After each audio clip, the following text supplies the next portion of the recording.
Frères et sœurs, ce soir, je vous propose d'étudier Exode 3. Pourquoi Exode 3? Pour ceux qui connaissent la Bible, c'est l'épisode du buisson ardent.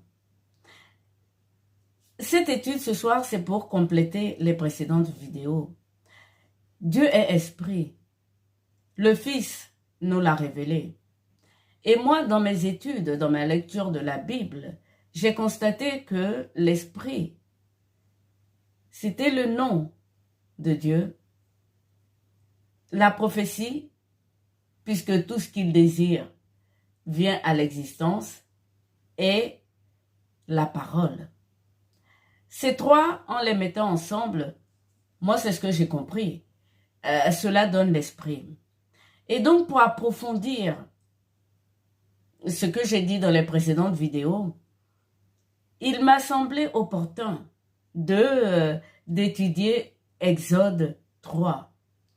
C'est très intéressant.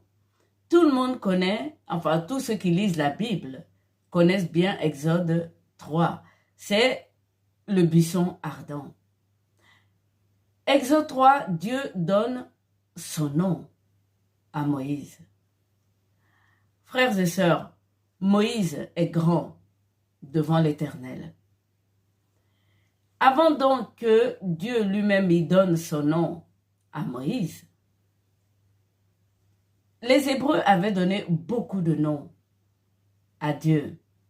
Alors, je vais commencer d'abord par lire le texte et ensuite, nous allons voir les noms qu'ils ont donnés à Dieu. Mais sachez qu'aujourd'hui, à part l'Église messianique, donc juive, qui reconnaît notre Seigneur Jésus-Christ, qu'il appelle Yeshua, et nous les chrétiens, puisque c'est le Fils qui est venu au nom du Père, j'ai déjà fait une vidéo là-dessus, Jésus, c'est le nom du Père, de l'Éternel, que nous les chrétiens, nous utilisons. Mais pour bien comprendre l'aspect spirituel du nom de Dieu, de l'Éternel, on est bien obligé de passer par cet Exode 3.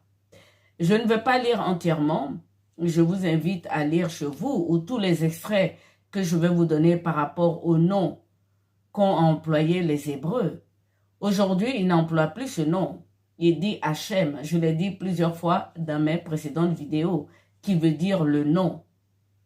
Et à part nous les chrétiens qui disons Jésus, Jésus, Jésus, et l'église messianique donc qui dit Yeshua.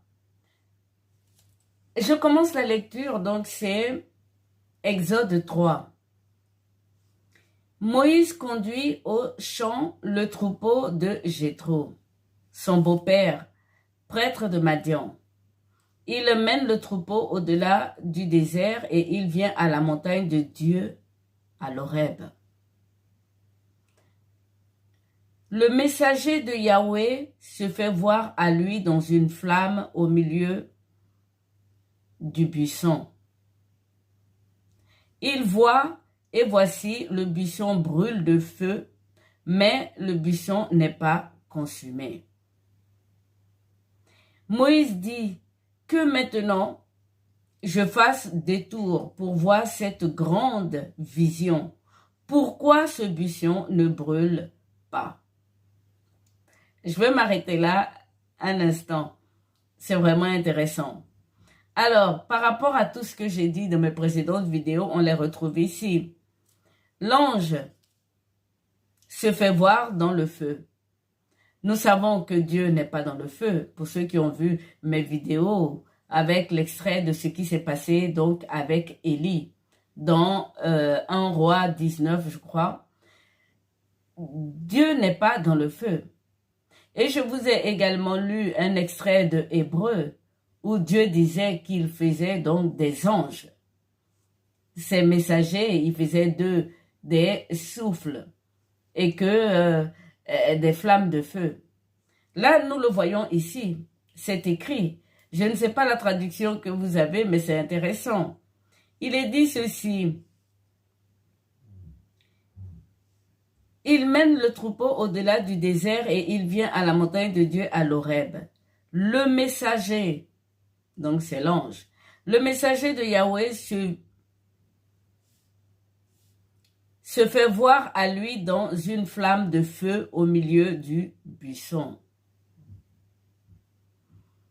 Alors donc, cette parole de Hébreu parlait des anges. Dieu a fait des anges, donc du feu. Ce sont les anges qui sont ses serviteurs. Et je continue. Il voit et voici, le buisson brûle de feu, mais le buisson n'est pas consumé. Yahweh voit qu'il fait un détour pour venir. Dieu l'appelle du milieu du buisson. Il dit, Moïse, Moïse, il dit, me voici. Il dit, n'approche pas ici, enlève tes sandales de tes pieds, car le lieu où tu te tiens est terre sacrée. Dieu était là. Il était là accompagné de l'ange. C'est extraordinaire. L'ange qui est en flamme de feu toujours. Et il dit, je suis Dieu de ton père, Dieu d'Abraham, Dieu d'Isaac et Dieu de Jacob. Moïse cache son visage. Je continue encore un tout petit peu. Vous pouvez lire à la suite, mais moi je vais aller jusqu'au verset 11. Il est dit ceci. Moïse dit à Dieu, qui je suis pour aller vers Pharaon et faire sortir d'Égypte les fils d'Israël? Il dit, voici, je serai avec toi et ceci sera pour toi le signe que moi je t'envoie. Quand tu auras fait sortir le peuple d'Égypte, vous servirez Dieu sur cette montagne. Là, il y a une prophétie. Moïse devait se dire, mais on n'est pas encore sorti. Je continue. Moïse dit à Dieu, à moi, je viens vers les fils d'Israël et je leur dis, le Dieu de vos pères m'envoie vers vous. Ils me diront quel est son nom. Qu'est-ce que je leur dis? Dieu dit à Moïse. Alors moi j'ai une traduction où c'est en hébreu. Alors je vais vous le lire, pas avec l'accent, je vous prie de m'excuser. Alors il est écrit ceci. Elihed, Asher et Hied. Traduction, je serai, je suis. Alors, dans votre traduction, certainement, vous avez « je suis celui qui suis » ou « je suis l'invariable ». Et Dieu a plusieurs noms. C'est vraiment intéressant parce que Dieu se donne à nous. Il nous a créés pour lui. Vous comprendrez pourquoi je dis ça lorsque je vais vous donner tous les autres noms que les Hébreux lui ont donnés donc à travers l'histoire de leur relation avec Dieu. Nous, le nom que nous avons, c'est Jésus. C'est le nom de Dieu. Le Fils l'a dit, je suis venu au nom de mon Père. Et dans l'Apocalypse, pour ceux qui regardent mes vidéos, je vous ai dit que nous ne connaissons pas le nom du Fils. Et qu'à la fin, il va donner un nouveau nom. C'est écrit dans l'Apocalypse. Mais je veux continuer encore un peu.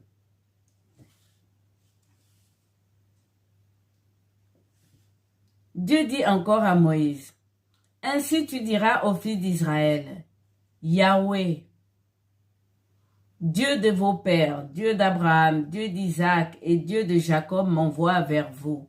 Ceci est mon nom à jamais. Ceci sera ma mémoire de génération en génération. ceci sera ma mémoire de génération en génération. C'est ce mot-là qui est intéressant avec le nom de Dieu, frères et sœurs. La mémoire. Nous savons que la mémoire a quelque chose à voir avec l'esprit. Le Fils nous dit, fais ceci en mémoire de moi. Ce n'est pas seulement parce que nous sommes dans ce monde ici-bas que nous n'avons pas encore rencontré Dieu. La mémoire est très importante, frères et sœurs.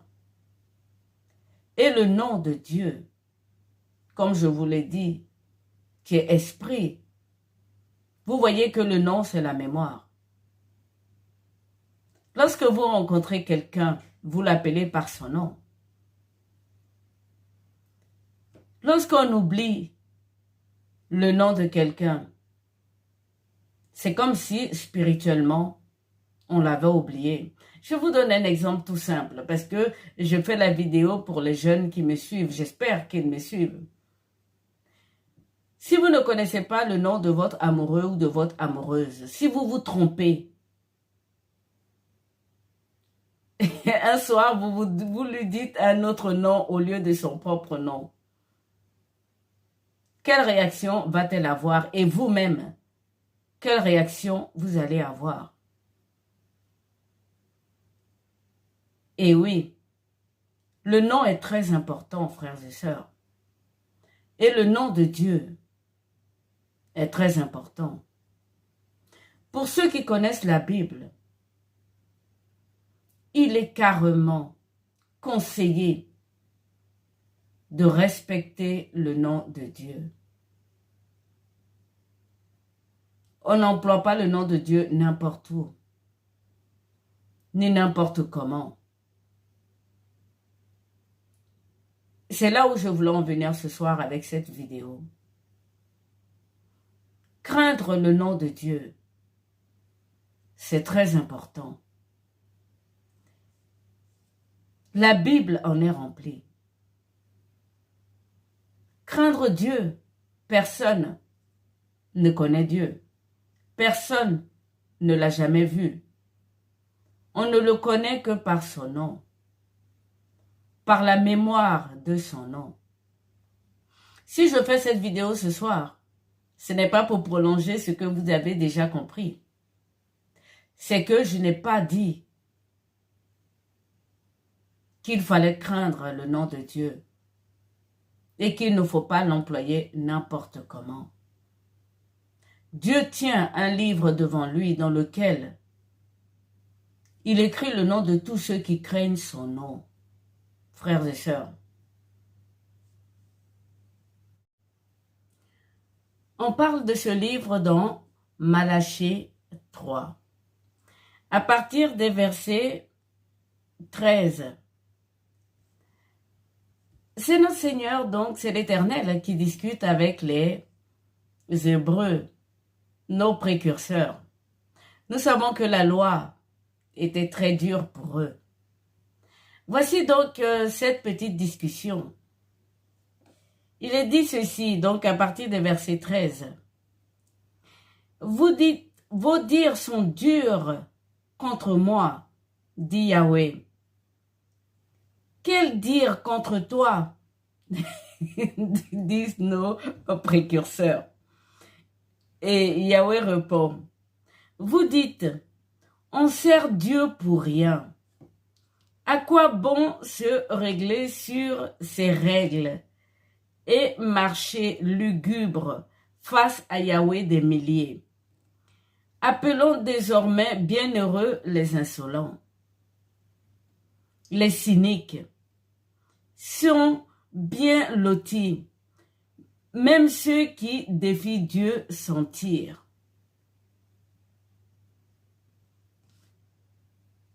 À ce moment-là, ceux qui craignent Dieu se concertèrent. Yahweh écouta et entendit. Le livre du souvenir fut écrit devant lui pour consigner ceux qui craignent Yahweh et qui ont souci de son nom. Ils seront à moi, dit Yahweh des milliers, le jour où je prendrai tout.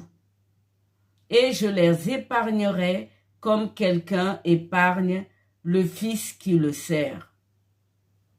Revenez et distinguez la loyauté du cynisme. Celui qui sert Dieu de celui qui ne le sert pas. Car le jour vient, brûlant comme la fournaise, où tous les cyniques et les insolents seront à la paille. Ça valait un détour, frères et sœurs. Dans ce livre de Malachie, je vous le redis, c'est dans Malachie 3. Vous pouvez prendre votre Bible et relire. Craindre le nom de Dieu, c'est très important. C'est pour ça que les Hébreux disent Hachem, c'est-à-dire le nom. Ils ne prononcent pas le nom de Dieu. Ce livre aide-mémoire est écrit pour consigner le nom de ceux qui craignent le nom de Dieu. Revenons donc à l'Exode. Le nom de Dieu est très important. Dieu est visible par son nom. Et oui, frères et sœurs, la mémoire, mémoriser quelque chose, quand on le fait seulement physiquement, ça veut dire que cette chose n'a aucune importance. On peut se permettre d'oublier le nom de quelqu'un. Je vous ai donné l'exemple de deux amoureux. Ils vont se fâcher. Ça peut provoquer une rupture. Mémoriser le nom de Yahweh. C'est de génération à génération. Je ne pouvais pas donc ne pas parler de cet épisode du buisson ardent dans lequel il a donné son nom à Moïse. Je vous le dis, Moïse est grand devant l'Éternel. Donc ce nom que moi j'ai ici en hébreu, qui veut dire je suis celui qui suis. Il y a beaucoup de traductions du nom de Yahweh. Nous avons Jésus. Nous, ça nous suffit. Mais pourquoi je veux revoir les noms qu'ont utilisés les Hébreux? Parce qu'ils attachaient le nom de Dieu à l'action que Dieu a fait pour eux. C'est important. Si vous avez entendu parler donc des noms de Dieu par nos précurseurs, nos anciens, ils ont nommé Dieu par rapport à toutes ses actions, tous ses faits et gestes. Le nom est très important, frères et sœurs. Je vais vous prendre quelques exemples de noms. Je commence par Elohim. Tout simplement parce que lorsque nous avons lu l'épisode de Moïse avec sa sœur Myriam, Moïse a prié Dieu en disant « Elle, épargne-la, guéris-la ». Elohim. La signification, c'est créateur puissant et fort. C'est la plus ancienne appellation de Dieu. Le Dieu de la révélation, parce qu'il s'est révélé à Abraham. Père Abraham, béni soit son nom. Et donc, Elohim, vous pouvez trouver Elohim dans Genèse 17, verset 7. Ça dépend de la traduction que vous avez. Moi, je vous donne les versets parce que, bon, certaines personnes me demandent de leur donner les versets. Mais les versets sont différents en fonction des Bibles. Donc, Elohim, c'est l'appellation la plus ancienne. Il y a ensuite El Shaddai. Ça suffit pour certaines personnes. Je vous le dis. C'est dans le psaume 91. El Shaddai, c'est le nom que Dieu lui-même il a donné à Jacob. El Shaddai signifie Dieu tout-puissant, le puissant de Jacob, le pouvoir suprême de Dieu sur toutes choses. Et vous l'avez dans les psaumes. Vous avez dans le psaume 132 par exemple. Il y en a qui l'utilisent El Shaddai. Mais je continue, il y a Adonai. Vous avez Adonai dans Juge 6, le verset 15. Ça signifie Seigneur éternel. Et Yahweh, les 4 consonnes qui se suivent, parce que justement, les Hébreux ne connaissaient pas le nom de Dieu. Et comme c'est lui qui fait tout, par crainte, ils l'ont appelé Yahweh, qui veut dire Jéhovah, ça veut dire l'éternel. Vous l'avez dans Deutéronome 6, le verset 4. Ça peut être intéressant pour vous de revoir tous ces noms dans les textes que je vous donne, dans les versets que je vous donne. Je vous dis, le nom de Dieu est spirituel, c'est esprit. Je continue. Yahvé ou Jéhovah Jireh. C'est Père Abraham qui lui a donné ce nom sur la montagne lorsqu'il a arrêté sa main pour lui fournir donc cet animal à sacrifier à la place de son fils sur la montagne. Yahvé Jireh signifie l'Éternel pourvoira. Je continue. Yahvé Rapha signifie l'Éternel qui guérit. Vous l'avez dans Exode 15, le verset 26. Yahweh Nissi signifie l'Éternel ma bannière. C'est dans Exode 17, verset 15. C'est le nom de victoire de l'Éternel contre vos ennemis. Vous avez Yahweh Kadesh. Vous avez Yahweh Shalom qui veut dire de la paix. Vous avez Yahweh Tchikenu. Il y en a plein. Il y a Yahweh Roi, signifie l'Éternel notre berger, donné par le roi David. Vous avez Yahweh Sabaoth. C'est celui-là qui est le plus courant. Je le cherchais. Ça veut dire l'Éternel des armées. Et c'est le puissant prophète Isaïe qui lui a donné ce nom. Puisque quand Isaïe a rencontré donc l'Éternel, il a connu le tremblement, il a connu les vents, il a connu le feu. Donc l'armée céleste est avec Yahweh. Donc il a appelé Yahweh Sabaoth, Yahweh le Dieu des armées. Yahweh Elion signifie l'Éternel Dieu très haut. Vous l'avez dans le Deutéronome. Deutéronome 26, verset 19 plutôt. Vous avez Yahweh El Olam. Il y en a tellement. Yahweh El Kibor, qui signifie l'Éternel puissant. Donc toujours pas Isaïe. Tous ces noms, et il y en a encore plus. Je ne vous les donne pas tous parce que d'abord il faut craindre le nom de Dieu. Et nous, étant chrétiens, Jésus-Christ est venu nous donner Jésus.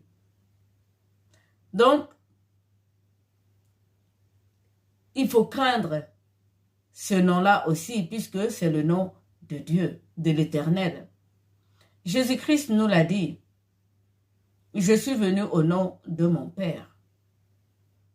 Dans l'Apocalypse, Jésus-Christ dit, je leur donnerai mon nouveau nom. J'écrirai mon nouveau nom sur mes amis, mes serviteurs, ceux qui m'auront suivi. Donc vous voyez qu'on ne connaît pas le nom du Messie. On l'appelle le Christ.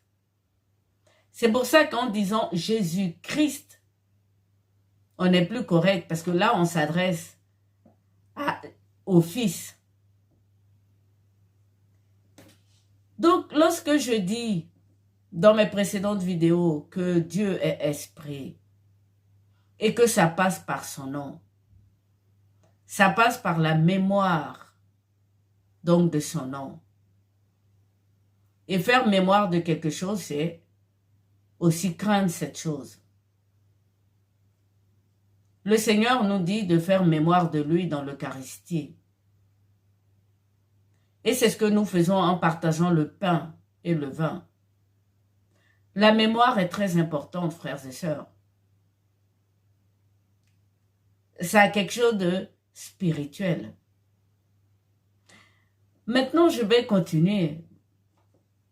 Nous allons quitter le nom pour aller maintenant dans la parole. Et là, nous sommes toujours dans Exode, frères et sœurs. Je vous demande d'avancer un peu, d'arriver à Exode, donc toujours 3, les versets 14. Moïse est toujours avec Yahweh. Il est humble, Moïse. Il lui dit, je ne peux pas. Mais Yahweh dit, tu vas y aller, parce que c'est lui qui l'a choisi. Il sait pourquoi il a choisi Moïse. Je lis ceci. Donc, Exode 3, le verset 14.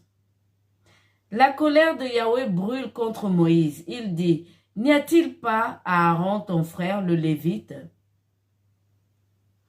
Je sais que pour parler, il parle, lui. Et même voici, il sort à ta rencontre. Et quand il te verra, il se réjouira en son cœur.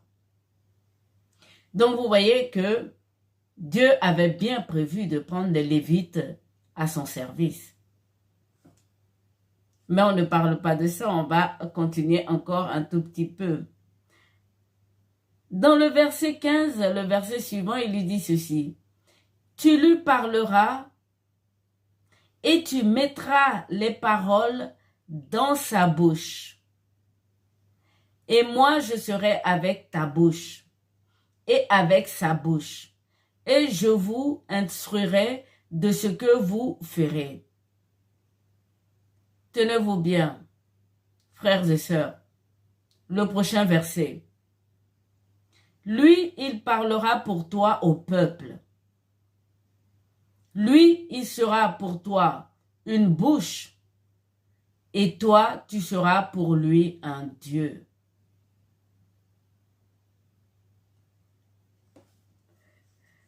Je vous dis que la parole est esprit.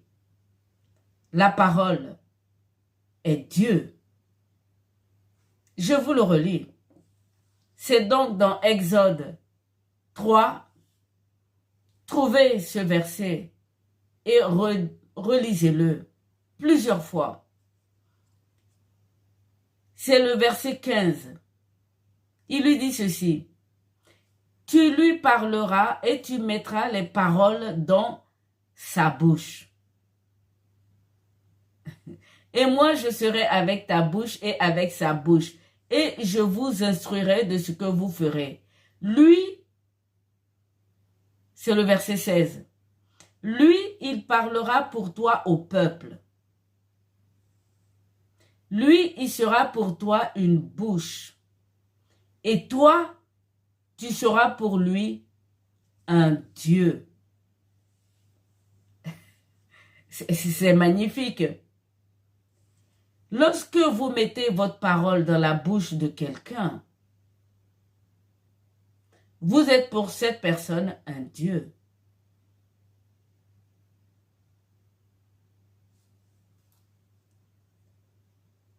C'est écrit noir sur blanc. Reprenez votre Bible, frères et sœurs. Lorsque je vous ai fait ces vidéos, que je vous ai donc dit, enfin, je ne vous ai pas dit, c'est Jésus-Christ qui a révélé que son Père est esprit. Et nous, il fallait bien comprendre ce que ça signifie esprit. Nous-mêmes, nous sommes esprit, corps et âme. C'est très difficile pour nous de faire la distinction dans la mesure où le côté spirituel, nous ne le saisissons pas très bien. Et donc, moi, par mes études, j'ai découvert comme ça, je ne sais pas ce que vous en pensez, que donc, l'esprit passe par le nom. L'esprit passe par la parole, parce que Dieu est parole. L'esprit passe également par la prophétie, que toute la Bible est prophétique. D'ailleurs, pour que Moïse aille délivrer les Hébreux en Égypte, ça avait été prophétisé à Abraham par Dieu. 400 ans, ils seront faits esclaves jusqu'à ce qu'ils viennent les délivrer. Donc, vous voyez qu'il y a la prophétie. Mais je prendrai un autre texte pour vous parler de la prophétie. J'espère ici que dans cette première vidéo, vous avez compris comment est-ce que le nom, faisant mémoire du nom, c'est spirituel. Et maintenant la parole. Moïse est Dieu, non seulement pour Aaron, parce qu'il met sa parole dans la bouche de Aaron, mais Dieu l'a fait Dieu pour délivrer tout le peuple d'Égypte. Vous voyez, frères et sœurs, nous ne faisons pas attention à tout ce que nous disons. La langue est très dangereuse. La parole blesse. On peut tuer par la parole. Et donc, le côté, quand Jésus-Christ dit « Mon Père est esprit », ça passe par la parole, par le nom. Il n'a pas arrêté de dire « Mon Père ». Je suis venu au nom de mon Père. Il n'a pas arrêté de faire mémoire de son Père tout le temps qu'il était avec nous. Les Hébreux, les pharisiens, les lettrés, les sadducéens, ils sont tous venus pour le mettre à l'épreuve. Et il a toujours honoré son Père. Il a toujours fait mémoire de Dieu. Et donc, frères et sœurs, je vais arrêter cette vidéo ici.